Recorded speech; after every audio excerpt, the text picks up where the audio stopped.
Hello pre-calc. This section is called Quadratics Advanced Topics. One of the major things that you have to be able to deal with in upper level mathematics are quadratics and the different types of quadratics. And there's actually a whole bunch of different ways to really solve a quadratic, and some of them are better than others. And that's what this video is about. Just going through I have 5 different ways up here. There's probably more ways, probably different apps on your iPhones even that you could get to solve out a quadratic. But we're going to go through those ways and see which one is maybe the best way of doing the problem and go from there. So the first one, oops. Go away. Make it go away here. The first one is called no bx term, okay? And what we're going to do here is we're going to solve some quadratics if the bx term doesn't actually exist, if it wasn't there. And these are the real easy ones. These are the ones where you could do the quadratic formula with like algebra 1 skills. You wouldn't even really need a whole lot of extra math. So I'm going to minus the 5 over, minus the 5, and I get 5x squared equals 125. I'll divide by the 5, and I got my x squared value is 125 over 5 is 25. And I'll hit the square root, and I get the x value is plus or minus 5. Not too hard, very easy problem. Here, same type of deal, minus 565, minus 565. I get 10x squared equals negative 560. If I do plus that and minus that, 505 rather. I'll divide by 100, divide by 100, or 10 rather, and I get x squared is equal to negative 50.5, and I'll square root it. And I run into that idea of a negative underneath there. That actually has no real solutions, but I could put x is equal to plus or minus I radical 50.5. Don't forget, if you have a negative under a radical, you're going to have an I answer come out. That's the no bx term type. There is no term that no term in that middle term, this bx term I call it, it doesn't exist. It's gone. Okay. The next one is called completing the square, and I'm going to do the easier one before I do the hard one. So I'm going to start over here. X times x plus 6 equals 178. So the first thing I'm going to do is I'm going to set it up in this format, 6x equals 178. And I left the blank there because I want to be able to do this completing the square. And what I've put in that blank, if that is 1, coefficient is 1, and it's x squared and then the x term, I can take half of this term, half of 6 is 3, and 3 squared is 9, and I can add it there, and I can add it there. And I get x squared plus 6x plus 9 equals, I think it's 187 on 178, 178 plus 9, I want that number up, 187 is correct. And then I'll factor this into x, and factors of 9 that add to 6 are 3 and 3, 187. And that's x plus 3 quantity squared equals 187. And if you can get it into a formula that looks like this, you can use what's called the square root property to get rid of the squared. So I'll square root it, and I get x plus 3 equals plus or minus the square root of 187. From there, I can minus the 3 over, and I can get x is equal to, the way they would write this on the ACT would be negative 3 plus or minus the square root of 187. And that would be your answer. This is completing the square. Let's try this one. It's a little bit harder. Okay, first thing, I'm going to set it up like this. 3x squared plus 9x equals 12.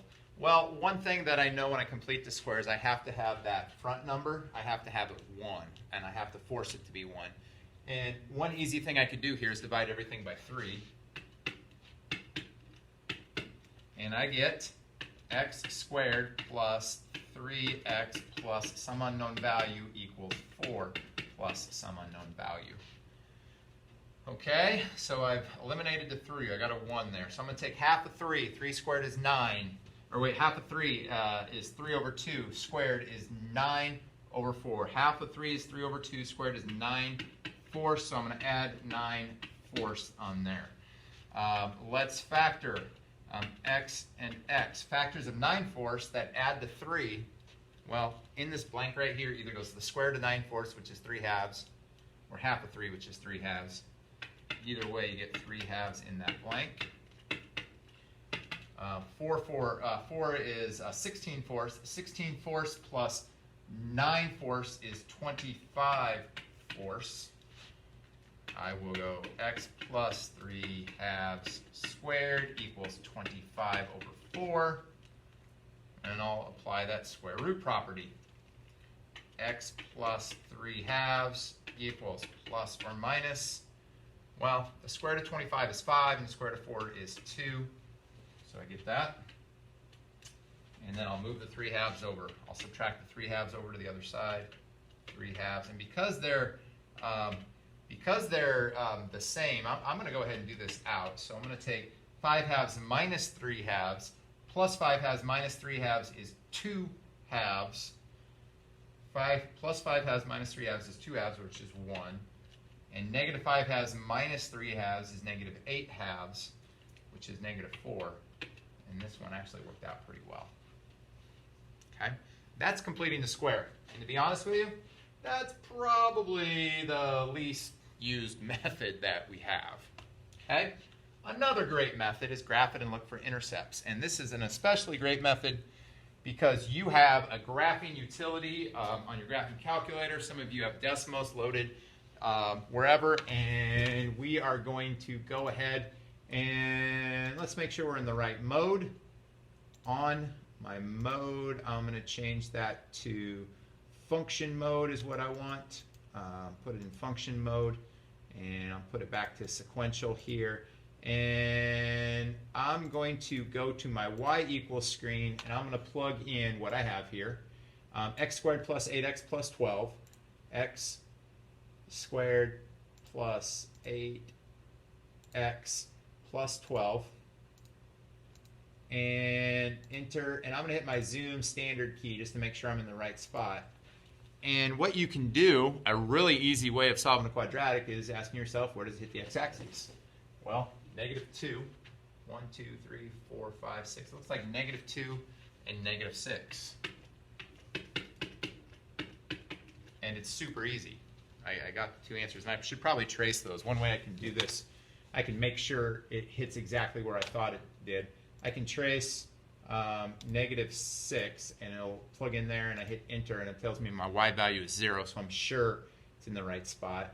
And I can trace the negative 2, and I hit enter, and my y value is 0. So I'm sure it hit where it should. I mean, maybe I zoom in there, and it's not quite hitting in the right spot, but you can zoom and you can tell.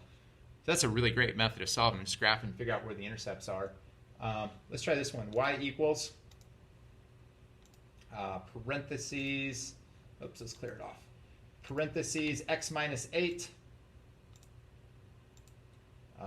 squared plus 12. Enter, and I will graph it. I don't even see it. Let's zoom out once. Maybe it's out there, and maybe I just can't see it. Zoom out there, and I'll hit enter. And it is there. It just doesn't hit the x-axis. It just sits. It sits up in here. Actually, it sits. It's a parabola that's right 8 and up 12. It's up here. There are no real solutions, which means I must have an I answer. And that's the real limitation of using a graph to do this, is it won't crank out your imaginary answers. It won't tell you exactly what that answer is. So that is one limitation. Another way is the quadratic formula. And that negative 3x squared minus 5x minus 3 equals 0. Your a value is negative 3, your b value is negative 5, and your c value is negative 3. And you can go through a quadratic formula problem and always find the answer regardless. So I'm going to do that. Negative b plus or minus the square root of b squared is 25 minus 4 times my a value is negative 3 times my c value is negative 3 all over 2 times my a value, which is negative 3. I get 5 plus or minus, minus, that's going to be minus. It'll be 25, it'll be, the square root of 25 minus 4 times 3 times 3, 4 times 3 times 3, and because there's 3 negative signs, it will be a negative, minus 36 all over negative 6. 25 minus 36 is negative 11, so I get 5 plus or minus the square root of negative 11 all over negative 6, which actually would get you to, if you were going to look on the ACT and you were doing that type of problem, it would be something like 5 plus or minus I radical 11, because they pull that negative out as an I, all over negative 6, and that would be your answer. So if you graphed it, I would expect it not to hit the x-axis. You can do the same thing with this one. Negative b, negative 9, plus or minus b squared is that. It's 81 minus 4 times the a value, which is 4, times the c value, which is 2, all over 2 times the a value, which is 4. So it's 9 plus or minus, and I got an 8 on the bottom. 81 minus 2 is 49, so that's kind of nice, root 49, so I get 9 plus or minus 7 all over 8, which is 16 over 8, or 2, and 2 over 8, 9 minus 7 is 2 over 8, which is 1/4, and you can get your answers pretty easily with the quadratic formula. We'll learn something better than that today too. The other one is factor and use the zero product rule. I got x squared minus 6x equals 0. You got to set it equal to 0 to use the zero product rule. I'll factor out an x minus 6 equals 0. So I GCF factored out an x, and then I set these two factors equal to 0. X is 0, or x minus 6 is 0. So x is 0, or x is 6. If I graphed it, I would expect the graph to hit at 0 and 6. If I use a quadratic formula, I would expect to get 0 or 6 for my answers. What I got here, I got two answers with factoring. If you're good at factoring, this is probably the preferred way. But then it gets, I don't know, it gets kind of hard factoring sometimes. Plus 30x plus 16 equals 0. Oh man, I don't really know. I'd probably try x winging it. I'd try 3 and 3, 4, let's try 8 and 2 and see what happens. That's 6, and that's 24. 6 plus 24 is 30. And I'm a good factor. Of course, I'm a math teacher, so I got it factored pretty easily.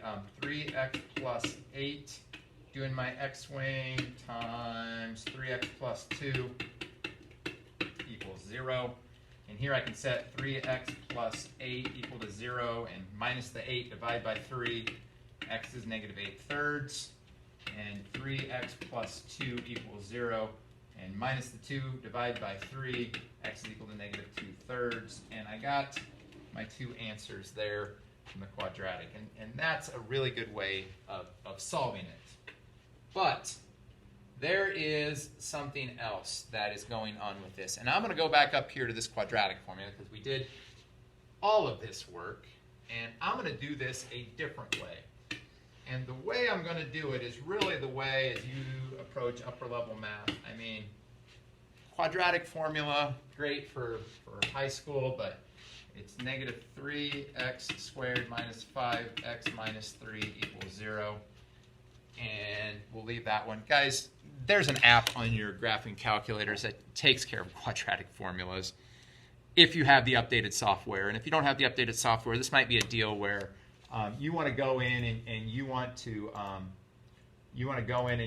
find this and see this calculator. I hit the apps button is right here. This calculator doesn't have it. Okay, this is a downloaded version. I don't have it. So I'm going to have to show you on this thing exactly how to do that. So I'm going to kind of blop around here so you can see my calculator. And I'm going to show you the button sequence that I push. Let me see. Can you see that? All right. So here's what I'm going to do. So it's right here. There's an apps button right here. So I hit that apps button. And down under apps, there's one called Polysimulator 2. So I'm going to hit that Polysimul 2 button, and it says Poly Root Finder. And what that will do is it will find the roots. Now, ask me for the order. The order is 2 because 2 is the biggest exponent of that equation. You see the negative 3, yep, the negative 3x squared. That x squared tells me it's 2. And I can even put it in this imaginary mode if I want, so it'll tell me like an imaginary number. Auto, normal, float, radian degree, doesn't really matter. So I'll hit next, and then it's going to ask me some values. I'm going to hit negative 3 for that. I'm going to put a negative, the minus sign there at once, and now I have a 5, enter, and then I have a minus sign, enter, and I have 3, enter. And depending on what software you have, this might look a little different. But then if I hit the solve button on mine, it'll tell me the negative 5.6 minus 0.55 I and minus 5.6 plus 0.55 I, which are actually the exact answers that we got in the last one. It just looked in a little different form. Let's try it again. Let's go to coefficients. I'm going to plug in a 4. I got my x squared. This time it's a minus sign again. I got a 9. And then I got a plus 2, plus 2. And depending on the software you have, this will look a little bit different. But I hit solve. That button right up there is solve. And it tells me 0.40, 4x squared minus 9x. Oops, plus 2. That was a 2. I knew there was something wrong there. Let's go to the coefficients. Let's make that a 2. It's a 2. And I'm going to solve it. And I got a 4th, and I got 2, which is what I got on the last one. So from here on out, my suggestion to you, whenever you do a quadratic, not do the quadratic formula, not graph and look for intercepts, factoring still works great sometimes. I still would probably factor it if you're good at factoring, but I would find an app, and what I would do is I would use that app to solve quadratic formula problems, and it will crank out your decimals and make your life a whole lot easier. Okay, good luck.